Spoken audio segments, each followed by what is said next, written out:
آپ نہیں مانتے وہ آپ کی قسمت ہے، ہم اس پہ آپ کو یہ نہیں بول رہے مانو بول کے،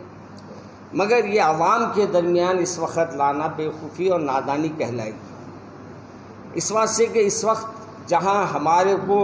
حکومت سے لڑنا ہے، یہ حکومت ہمارے پیچھے لگی ہوئی ہے کسی نہ کسی عنوان پر، اور آج آپ دیکھ رہے ہیں کہ ہمارے کئی بچوں کو NRC کے سلسلے میں جو بیٹھے ہوئے جو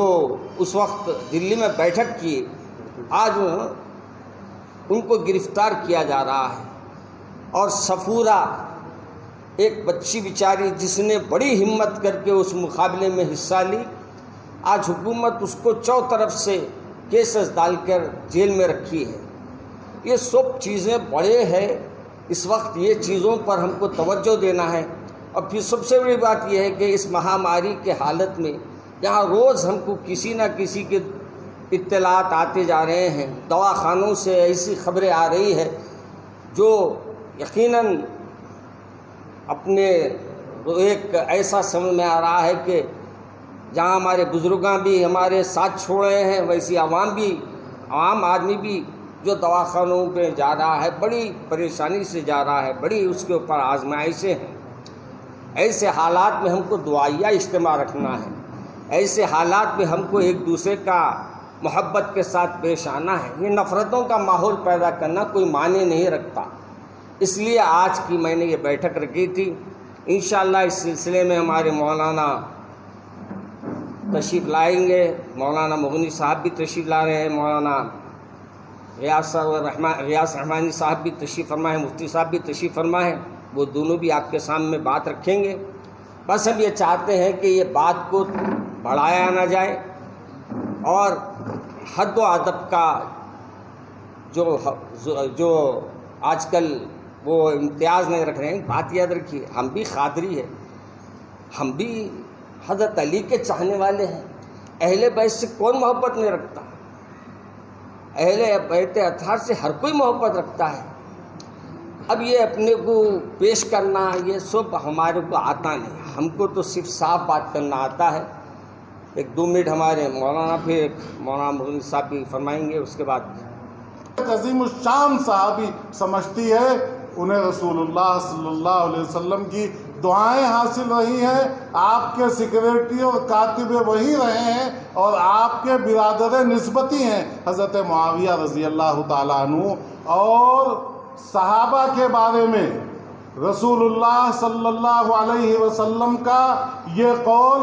ہر عالم کو اور ہر بولنے والے کو یاد رکھنا چاہیے۔ حضور نے اپنے صحابہ کے بارے میں ارشاد فرمایا، من احبہم فبحبی احبہم ومن ابغضہم فببغضی ابغضہم۔ حضور نے ایک معیار دیا ہے کہ میری محبت کسی کے دل میں ہے یا نہیں ہے، یہ جانچنا ہے تو دیکھو اسے میرے صحابہ سے محبت ہے یا نہیں ہے۔ حضور فرماتے ہیں جو صحابہ سے محبت کرتا ہے یہ اس بات کی علامت ہے کہ اس کے دل میں میری محبت ہے، اور جو صحابہ سے بغض رکھتا ہے، ان پر تنقید کرتا ہے، ان کی تنخیص کرتا ہے، یہ علامت ہے کہ اس کے دل میں رسول اللہ صلی اللہ علیہ وسلم کی محبت نہیں ہے۔ یہ وہ پیمانہ ہے، یہ وہ معیار ہے جو رسول اللہ صلی اللہ علیہ وسلم نے دیا ہے۔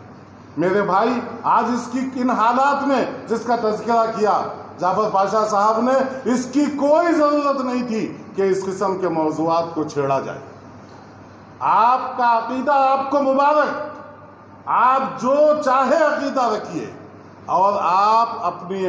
معتقدین اور محفلوں میں جو چاہے بیان کیجئے، لیکن کلپ بنا کر اسے لوگوں میں نشر کرنا اور پھیلانا جس میں کسی صحابی کی توہین ہوتی ہو، یہ ہم علماء کے لیے ناقابل برداشت۔ اس لیے ہم آپ سے گزارش کرتے ہیں کہ ہر شخص اپنے عقائد کے اعتبار سے آزاد ہے۔ سیدنا اجمیر معین الدین چشتی رحمۃ اللہ علیہ کے سلسلے میں ایک غیر مسلم توہین کرتا ہے تو آپ اندازہ لگائیے کہ پورے ملک میں نہیں پوری دنیا میں اس پر مسلمان احتجاج کرتے ہیں، اور یہ تو ایک مسلمان ہو کر ایک صحابی کی شان میں گستاخی کرے اور لوگ مصلحتاً خاموش رہیں، مشائخین کا اور علماء حیدرآباد کا یہ انہیں زیب نہیں دیتا۔ اس لیے ہم پھر گزارش کرتے ہیں کہ یہ وقت ان موضوعات کو چھیڑنے کا نہیں ہے۔ ہر شخص کو اپنا عقیدہ مبارک ہے، لیکن کسی دوسرے کے عقیدے پر یا کسی دوسرے کی جو ہے شخصیت، ایسی شخصیت پر جسے دوسروں سے عقیدت وابستہ ہو، ان پر تنقید کرنا، ان کی تنقید کرنا یہ بالکل مناسب نہیں ہے۔ گستاخی کوئی شخص نہ کرے۔ اگر کوئی آدمی ایسا کرتا ہے اور ان کے بارے میں گستاخی سے کام لیتا ہے تو ہم یہ سمجھتے ہیں کہ یا تو اس کو قرآن کا، حدیث کا، تاریخ کا، سیرت کا، صحابہ کرام کی منقبت اور عظمت کا صحیح علم حاصل نہیں ہے، یا پھر وہ شیعت اور رافضیت کے رنگ میں مغلوب ہے اور اس کے رنگ میں رنگا ہوا ہے، جس کی وجہ سے اس کی زبان سے ایسی باتیں نکلتی ہیں جس سے صحابہ کرام کی عظمت شان میں فرق آتا ہے۔ اس لیے آج جس کسی نے یہ بیان نشر کیا ہے اور اپنا ویڈیو بنا کر وائرل کیا ہے، جس سے اہل سنت والجماعت کے نہ صرف علماء کرام اور مشائخین عظام بلکہ اکثر نوجوانوں کو بہت زیادہ ٹھیس پہنچی ہے اور ان کے جذبات مشتعل ہیں۔ اخلاقی طور پر ذمہ داری عائد ہوتی ہے کہ جس کسی نے یہ دل آزاری کی ہے وہ معذرت شائع کریں اور اعتذار سے کام لیں، اور حضرات صحابہ کرام کے بارے میں، حضرت امیر معاویہ رضی اللہ تعالیٰ عنہ کے بارے میں تحقیر کے یا ان کی کم رتبی اور کم مقامی کے جو الفاظ انہوں نے استعمال کیے، جو تعبیر کی ہے، وہ تعبیر نہایت غلط ہے اور گستاخانہ ہے، اس پر توبہ اور استغفار کریں، ورنہ اس وقت ملک میں اور خاص طور پر ہمارے شہر میں بہت سے نوجوان مشتعل ہیں اور وہ یہ چاہتے ہیں کہ کسی طرح سے ہم سب مل کر احتجاج کریں اور اس کے سلسلے میں ان کی مذمت اور برائی، ان کے خلاف احتجاج کریں، لیکن یہ بڑے بڑے علماء جو یہاں بیٹھے ہوئے ہیں، جن کا اثر و رسوخ ہے، یہ ان نوجوانوں کو روکے ہوئے ہیں، ان نوجوانوں کو سنبھالے ہوئے ہیں۔ اس لیے بات